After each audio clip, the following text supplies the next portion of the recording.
A paz do Senhor, meus queridos irmãos, de volta às nossas aulas. Estamos hoje na aula de número 8 e nós estamos falando da história da igreja cristã. Nós vimos o primeiro período da história da igreja, que é a história da igreja antiga.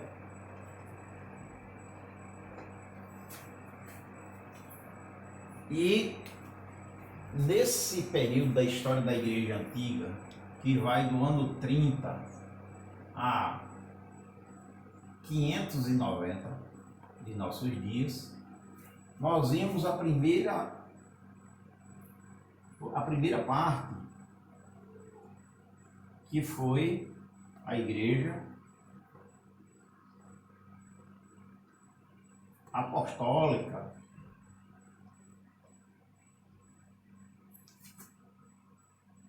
que inicia-se no ano 30 e termina no ano 100 da era cristã. Mortos os apóstolos, a gente tem a segunda parte, que é a igreja católica, que vai do ano 100 ao ano 313. E nós vimos aqui que esse foi um período de grande perseguição, Mas, embora houvesse uma grande perseguição, essa igreja crescia exponencialmente.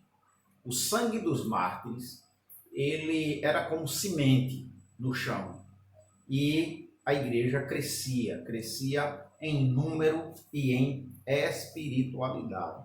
E aí nós vimos, nesses momentos de perseguição, uma das perseguições empreendidas por Décio, né? E essa perseguição, ela impunha à igreja que ela fizesse uma oferta anual nos altares de Roma aos deuses pagãos e ao imperador. Quem fazia essas ofertas, esses sacrifícios, recebia uma declaração, um certificado, né, que a gente conhece por libelos. E quem não tinha esse certificado, logicamente que ele era morto. E aí, nesse período, alguns cristãos, eles, para não serem mortos, eles sacrificaram e receberam o libelos, certo? E isso vai acontecer lá entre os anos 249 e 251. No ano 303,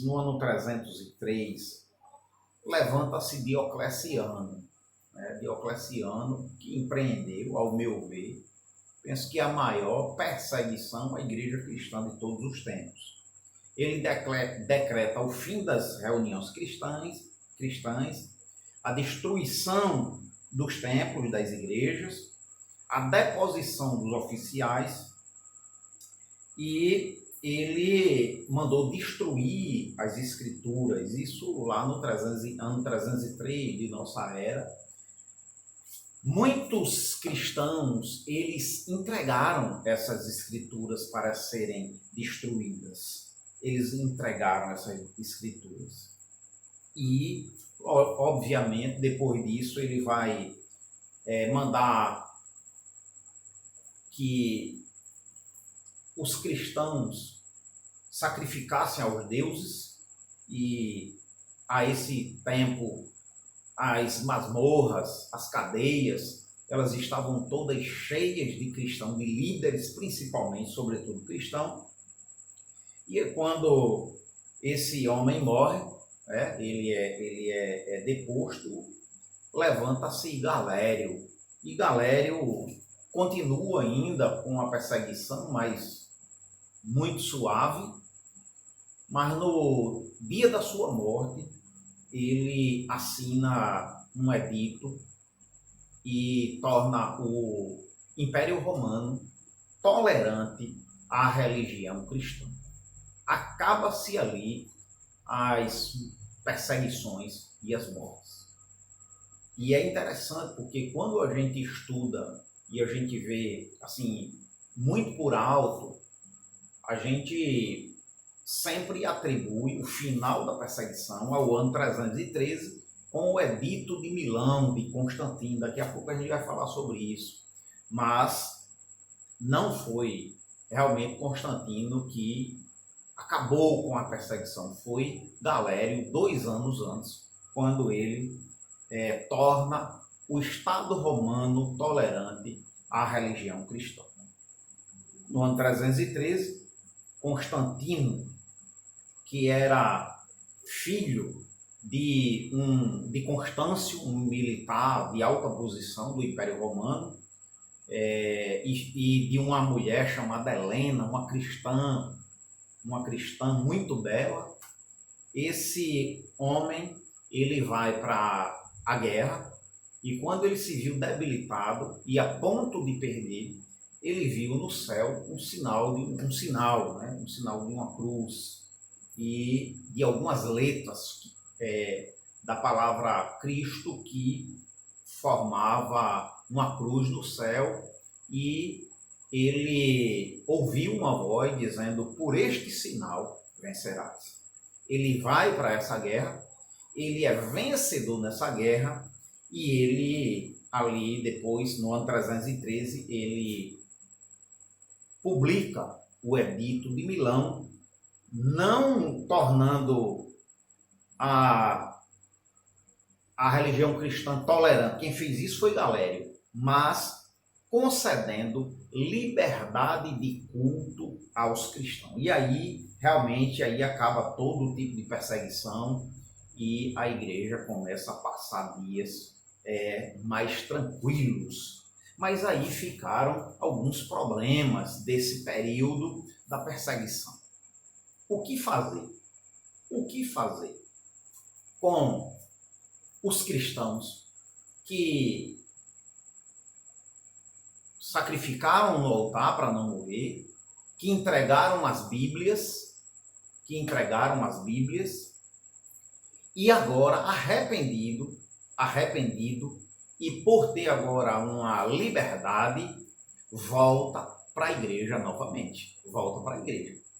Para alguns era um pecado imperdoável o que eles haviam feito de ter negado a Cristo, sacrificado em outros altares, ou entregue às Escrituras. E aí vai acontecer algo que é interessante, porque dessa controvérsia acerca desse período de perseguição, levantou-se a seguinte celeuma. Ainda não havia um cânon do Novo Testamento muito claro, muito formado. A gente é uma construção. Vocês vão ver isso melhor na cadeira de bibliologia, né? De bibliologia. Não sei se vocês têm introdução bíblica, mas num livro de introdução bíblica você teria mais detalhe, mas a gente vê alguma coisa por alto na cadeira de bibliologia. Quem pagou bibliologia comigo entende isso que eu estou falando. Quem não pagou, pega aí na biblioteca do seminário, né, o livro de introdução bíblica de Norman Geisler, e aí você vai ver um tópico chamado extensão do Novo Testamento, e você vai ver como é que a construção dos livros canônicos se deram ao longo da igreja. Mas um problema que fez com que a igreja se apressasse em dizer o que era canônico é porque alguém disse o seguinte: não, mas espera aí, O livro que eu entreguei, lembre, a essa altura, a gente tinha o Antigo Testamento, reconhecido como Palavra de Deus, e o Novo Testamento já era reconhecido como Palavra de Deus, mas havia livros que havia controvérsias, aqueles livros que a gente chama em teologia de antilogomenas. E a gente vai ter aí essa construção, esse início de construção, e quais são os livros que são canônicos? Porque alguém podia dizer, olha, eu entreguei Apocalipse, e para alguns, Apocalipse foi um livro que foi contestado em algum momento. O que eu entreguei lá foi Hebreus, e Hebreus foi contestado porque não tinha autor. Foi Tiago, porque parecia que Tiago contradizia os escritos de Paulo e de Romanos, que já era aceitado. Então, essa controvérsia começa a levantar dentro da igreja uma necessidade de se organizar uma lista de livros canônicos, tá certo? Essa aí é interessante.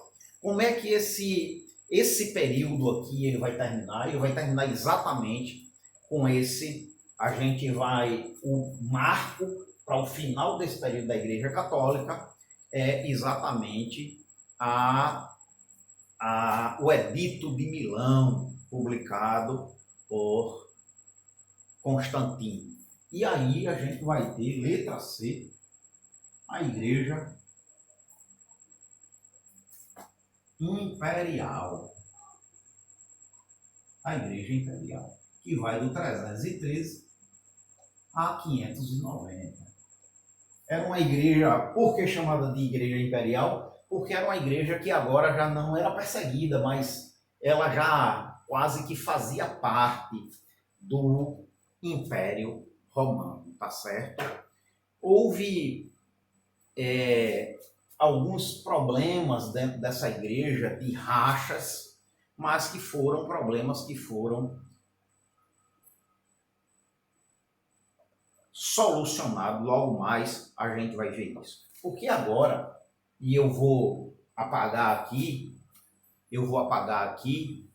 e a gente vai ver algumas heresias que aconteceram nesse período, né? A gente viu lá na Igreja Apostólica a heresia das seitas judaicas, né, dos judaizantes, né, que foi combatido no Concílio de Jerusalém, e depois a gente vê ali o início, o berço do gnosticismo sendo contestado por pelo menos 9 dos escritos neotestamentários, pelos próprios apóstolos. Uma coisa que eu não falei do gnosticismo é que aquele dualismo, né, na verdade, era uma das seitas, que era o chamado neoplatonismo, aquele dualismo. A matéria é essencialmente boa, é essencialmente má, o espírito é essencialmente bom. Isso já era uma heresia em si, que vai abalizar a heresia do gnosticismo, esse dualismo, né? E por isso a gente vai ver depois o docetismo, né? Porque se Cristo era bom, ele não poderia ser matéria. Então dó, que é o parecer.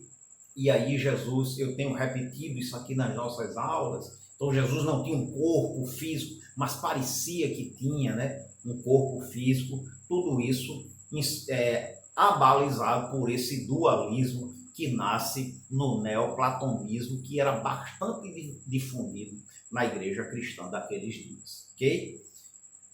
Essa crença do gnosticismo, ela vai trazer para a igreja, não para a igreja, mas para os adeptos dessa heresia, para essa seita, né? Essa seita que quase mata a igreja no seu início, e ela avança por pelo menos 150 anos,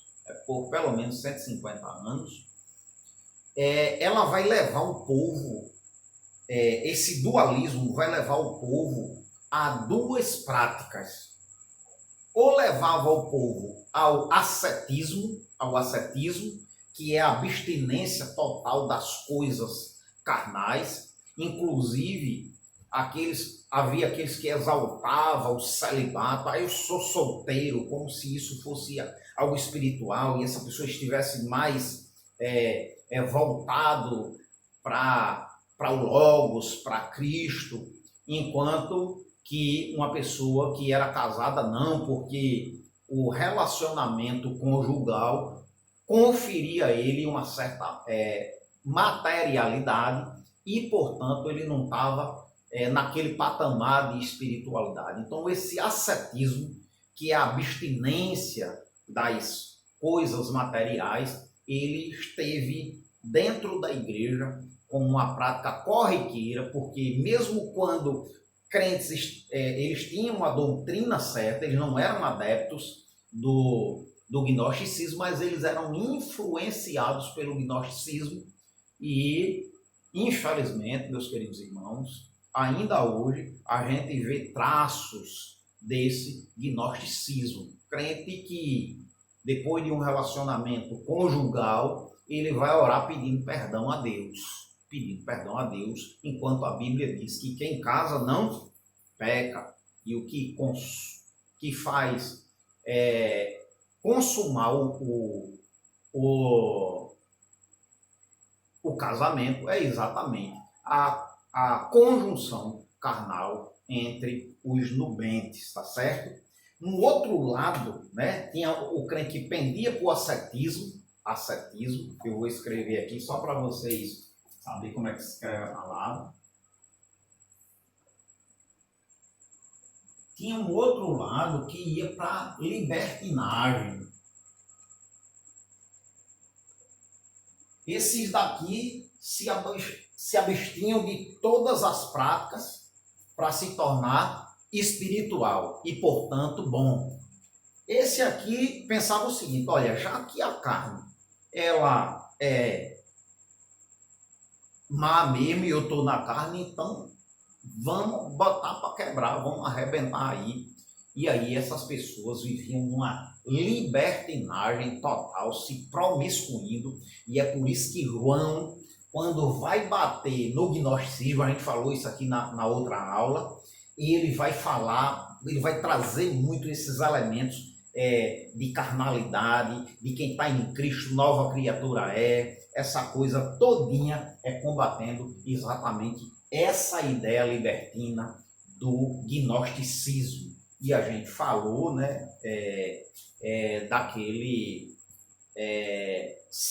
contemporâneo de João, Cerinto, que era um dos grandes vultos do gnosticismo, e para ele vai dizer que Jesus, na verdade, ele nasce homem e o Cristo vem sobre ele em forma de uma pomba do batismo, e quando Jesus foi para a cruz, o Cristo deu um jeitinho de desaparecer e deixar ele lá sozinho novamente, né? Era uma ideia de Cerinto, que foi contemporâneo de João.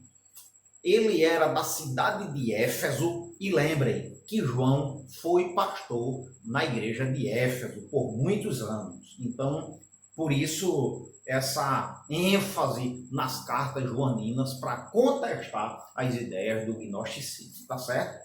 Agora nós vamos ver outras heresias que aconteceram no período da Igreja Católica, certo? Vamos lá. Às vezes eu repito algumas palavras que a gente acaba aqui criando alguns vícios aqui diante do vídeo, não é nada fácil. Eu não disponho da facilidade da edição, como vocês vão procurar aí vídeo no YouTube e vai ver aí os caras tudo tranquilo, que ele edita, corta, a pessoa repete de novo. Aqui não, quem sabe se vira nos 30, quem sabe faz ao vivo. E mas os irmãos vão se acostumando aí com essa forma de a gente trazer as aulas, ok? Vamos lá. Vamos falar agora de heresias que aconteceram nesse período que a gente chama de Igreja Católica, tá certo? Eu vou apagar aqui que a gente vai precisar escrever algumas dessas.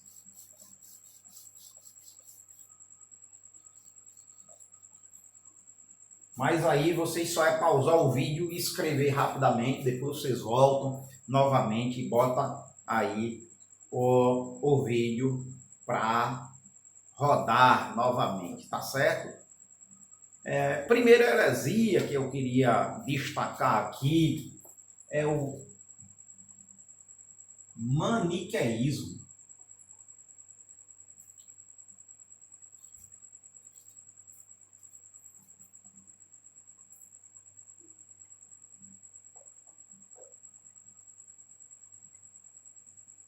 É a primeira heresia que eu vou destacar, que ela vai nascer nesse período aí da Igreja Apostólica, da Igreja Católica, né? Da Igreja Católica. Essa heresia, ela tem um autor, ela tem uma mente pensante, né? Mani ou Maniqueu, né? Era um líder, um pensador. Ele era da região da Pérsia, lá da Mesopotâmia, e ele consegue misturar zoroastrismo, budismo e cristianismo ao mesmo tempo. É uma coisa louca, o pensamento de Maniqueu. E eu não sei se vocês já pagaram, mas quando vocês virem seitas e heresias, vocês vão ver que hoje a gente tem uma seita desse tipo, um mormonismo que é muito parecido com as ideias de Maniqueu, e que ele viveu entre os anos 216 e 276 de nossa era, tá certo? O que é que pensava Maniqueu? Maniqueu, para ele, havia duas forças opostas. Olha a ideia do dualismo na cabeça de Maniqueu. Duas forças opostas. Havia o rei da luz, ou o reino da luz, e o rei das trevas. O rei das trevas, tá certo? E o que é que vai acontecer aí? Esse rei da luz, ele vai emanar, lembra da história das emanações? E ele vai gerar a mãe da luz. Essa mãe da luz, por sua vez, vai originar o homem puro. O reino da luz e o reino das trevas, eles conviviam muito bem, até que o reino das trevas, ou o rei das trevas, intentou no seu coração em se chocar com o rei da luz. E aí o que é que ele vai fazer? O rei das trevas, ou o diabo, vai atacar o homem puro, o homem bom. E esse homem puro, depois de atacar, depois de caído, ele vai originar um homem bipartido. Um homem bipartido. Vou botar aqui homem bipartido. Esse homem bipartido, por que ele é bipartido? Porque ele é composto de matéria e de espírito. Ele é composto de matéria e de espírito. E essas duas partes do homem, elas são antagônicas e brigam entre si. Esse homem espiritual é formado de espírito e matéria, que é o corpo. E essas duas naturezas dele essas duas partes dele vai ficar brigando entre si. Para Maniqueu e os seus adeptos, o homem ele vai conseguir a salvação se ele conseguir anular a matéria e viver no espírito. Daí, essa seita ser caracterizada como os seus membros como praticantes do ascetismo total. Ascetismo total. Completo, total e completo, a ponto de eles abandonarem as suas próprias mulheres, aqueles que já eram casados. E viver uma vida de ascetismo total, tá certo? Então a gente vai ter aí essa primeira heresia, que ela vai acontecer aí pelos anos, o seu início 250, e ela ainda avança até uma boa parte da era da Igreja Imperial. Eu estou preocupado aqui com a hora por causa do vídeo. A gente vai parar esse vídeo. Porque eu vou voltar com o montanismo. Eu vou voltar a falar sobre o montanismo. E para que eu não fique preocupado, porque quando chega mais de 30 minutos, o meu celular para de gravar. Então eu vou colocar essa aula, disponibilizar essa aula número 8, e daqui a pouco a gente já vai começar a dar início a gravar a aula de número 9.